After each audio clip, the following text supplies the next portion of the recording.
You would be surprised how connected the themes of caring for your people are to major events in the last 20 years in business.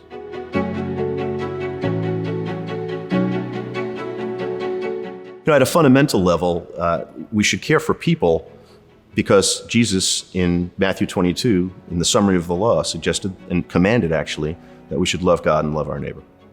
So at a baseline, that makes it all make sense. Businesses aren't exempt from the summary of the law, and it's also good for business. So an entrepreneur, regardless of their religious persuasion, should want to care for their people too.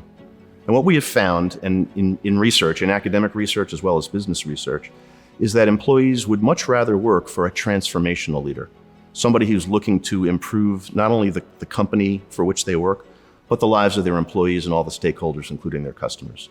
And elements of servant leadership, which should sound familiar to someone who's following the summary of the law and Jesus' commandments, are also part of transformational leadership.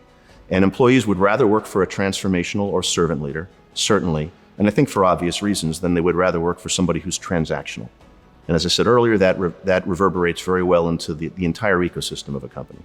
All the stakeholders appreciate when employees are well cared for, including an important element of the equation, which is the families of the employees. People don't have to work for you. They can generally work somewhere else. And so their decision to come to work for you every day is guided not only by their own interests, but really how their families feel about the experience as well. You would be surprised how connected the themes of caring for your people are to major events in the last 20 years in business, right? From a tech bubble burst right after 9/11, leading right into the firm where I was a partner, imploding and disappearing in 4 months. It became apparent in that entire 6 months that the most important thing to have done for the people who worked for us was to take care of them, bar none. And why that's important is that if a few years later, a business executive in an entirely different line of business who understood that story called me up and asked me how that actually worked. And he was about to go through one of the larger banking failures, and it worked for him too.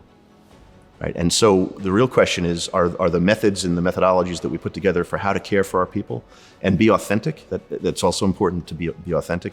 People, you can say you care for your employees, they're not interested.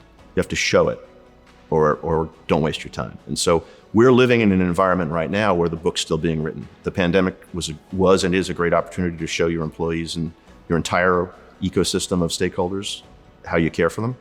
And hopefully in a year, we'll be able to look back and find out when we survey our people, which you should do, that we did as well as we think we're doing.